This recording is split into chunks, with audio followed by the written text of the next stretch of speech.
ମୁଁ Sushant Kumar Rana all Odisha mini truck owners association secretary. RTO office ବର୍ତ୍ତମାନ ବହୁତ ସୁରୁଖୁରୁରେ ବ୍ଲଡ଼ ଡୋନେସନ୍ ଚାଲିଛି। ବହୁତ ଖୁସିରେ ଅଛୁ। ବର୍ତ୍ତମାନ 100 ପାଖାପାଖି ଅଲରେଡ଼ି କଲେକ୍ସନ୍ ହେଲାଣି। ଆଶା କରୁଛୁ 200 ୟୁନିଟ୍ ସଂଗ୍ରହ ହୋଇଯିବ। ସଡ଼କ ସୁରକ୍ଷା ବାର୍ତ୍ତା ତ ଆମେ ଦେଉଛୁ, ଯେମିତି ସୁରକ୍ଷା ଟିପ୍ସ ଅଛି ଗଭର୍ଣ୍ଣମେଣ୍ଟର ନିୟମ ମାନିକି ଚଳିବା ପାଇଁ ଡ୍ରାଇଭରଙ୍କୁ ସବୁ ଜଣାଯାଉଛି। ଆମେ ମଧ୍ୟ ମାନିକି ଚଳିବା ପାଇଁ ସର୍ବସାଧାରଣଙ୍କୁ ଜଣାଯାଉଛି। ତାପରେ ଯେଉଁ ଗାଡ଼ି ଆକ୍ସିଡେଣ୍ଟ ଭଲ ମନ୍ଦ ହେମତେନ ଯେଉଁ ସବୁ ରକ୍ତର ଯେତେ ସବୁ ଦରକାର ପଡ଼ୁଛି, ଏ ଗୋଟେ ଆମର ଛୋଟିଆ ପ୍ରୟାସ। ଆଜ୍ଞା, ଏ ଛୋଟିଆ ପ୍ରୟାସ ବହୁତ ଜୀବନ ରକ୍ଷା କରେ। ତେଣୁ ସମାଜର ସମସ୍ତଙ୍କୁ ଆମେ ଅନୁରୋଧ କରୁଛୁ, ସବୁ ସଂସ୍ଥା ସବୁ ଆସୋସିଏସନ୍ ଅନୁରୋଧ କରୁଛୁ, ଏମିତି ଛୋଟ ଛୋଟ ପ୍ରୟାସ କରି ଯେମିତି ଆମ ଓଡ଼ିଶାରେ ମାନେ ବ୍ଲଡ଼ର ଅଭାବ ରଖିବା ନାହିଁ। ଆମେ ତ ଆମର ଭୁବନେଶ୍ୱର ହେଡ଼ ଅଫିସରେ ଆମେ ବର୍ଷକୁ ପ୍ରାୟତଃ 2 ଥର କରୁଛୁ। ଏଇଟା ବାଲେଶ୍ୱରରେ ଆଜି ଗୋଟେ ଅଲଗା ଅନୁଭୂତି, ଯେଉଁଠି ଆରଟିଓ ଅଫିସରେ ଆଜି ଗୋଟେ ହେଉଛି।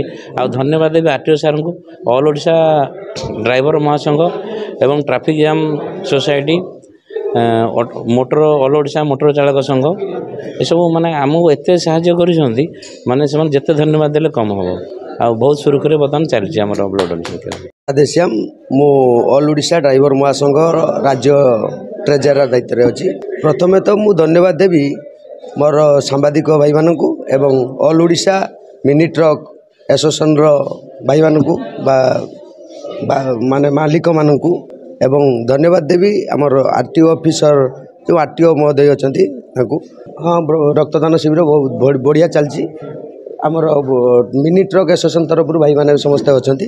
ଆମର ଅଲ୍ ଓଡ଼ିଶା ଡ୍ରାଇଭର ମହାସଂଘରୁ ବି ମୋର ରାଜ୍ୟ ସଭାପତି ଏବଂ ଆମର ମୋ ବାଁ ପାଖରେ ଅଛନ୍ତି ଆନନ୍ଦ ବାବୁ, ଯିଏ ସଦର ବ୍ଲକ ଦାୟିତ୍ୱରେ ଅଛନ୍ତି। ନୀଳଗିରି ବ୍ଲକ ଦାୟିତ୍ୱରେ ବାଲିଆ ବାବୁ ମଧ୍ୟ ଅଛନ୍ତି।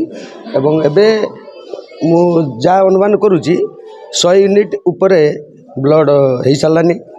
ରକ୍ତଦାନ ଶିବିର ତ ଯେବେ ହେଲେ ବି କରିହେବ, କିନ୍ତୁ ଆମର ମିନି ଟ୍ରକ୍ ଆସୋସିଏସନ୍ ତରଫରୁ ଏଇ ସଡ଼କ ସୁରକ୍ଷା ସମୟରେ କଲେ ଟିକେ ହାଇଲାଇଟ୍ ହେବ ବା ସମସ୍ତେ ଜାଗରଣ ହେବେ। ଆଜି ଗୋଟେ ଖୁସିର ଦିନ। ସଡ଼କ ସପ୍ତାହ ଚାଲିବା ସମୟରେ ଆମେ ଗୋଟେ ରକ୍ତଦାନ ଶିବିର କରିଛୁ। ଆରଟିଓ ସାର୍ଙ୍କର ବହୁତ ସହଯୋଗ, ଏଡିଏମ୍ ସାର୍ ଆମର ଆସିଥିଲେ ମୁଖ୍ୟ ଅତିଥି ଭାବେ। ଆମର ସମସ୍ତ ଏଠି ଅଲ୍ ଓଡ଼ିଶା ମିନି ଟ୍ରକ୍ ମାଲିକ ମହାସଂଘର ମାଲିକମାନେ, ଭୁବନେଶ୍ୱର ଆମର ହେଡ଼ ଅଫିସ୍, ସେଠି ଭାଇମାନେ ସବୁ ଆସିଛନ୍ତି। ଅଲ୍ ଓଡ଼ିଶା ଡ୍ରାଇଭର ମହାସଂଘର ଭାଇମାନେ ସମସ୍ତେ ଆସିଛନ୍ତି। ଟ୍ରାଫିକ୍ ଜାମ୍ର ଅଫିସରମାନେ ସବୁ ଆସିଥିଲେ। ଆଉ ସମସ୍ତ ହସ୍ପିଟାଲର ସମସ୍ତ ବ୍ଲଡ଼ ବ୍ୟାଙ୍କର ସମସ୍ତ ଅଫିସରମାନେ ଆସିକି ଆମ ସହଯୋଗରେ ଗୋଟେ ଯାହା ମହତ୍ କାମ କରିଛୁ। ସଡ଼କ ସୁରକ୍ଷା, ଜୀବନ ରକ୍ଷା, ରକ୍ତଦାନ ଗୋଟେ ମହତ୍ ଦାନ।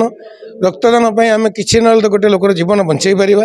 ସେଇପାଇଁ ଆମେ ଆରଟିଓ ସାର୍ଙ୍କୁ ଅନୁରୋଧ କଲୁ, ସାର୍ ଗୋଟେ ସଡ଼କ ସପ୍ତାହ ବିଷୟରେ, ସଡ଼କ ସୁରକ୍ଷା ସପ୍ତାହ ସମୟରେ ଗୋଟେ ବ୍ଲଡ଼ ଦାନ ଆମେ କରିବୁ, ବ୍ଲଡ଼ ଡୋନେସନ୍ କ୍ୟାମ୍ପ କରିବୁ।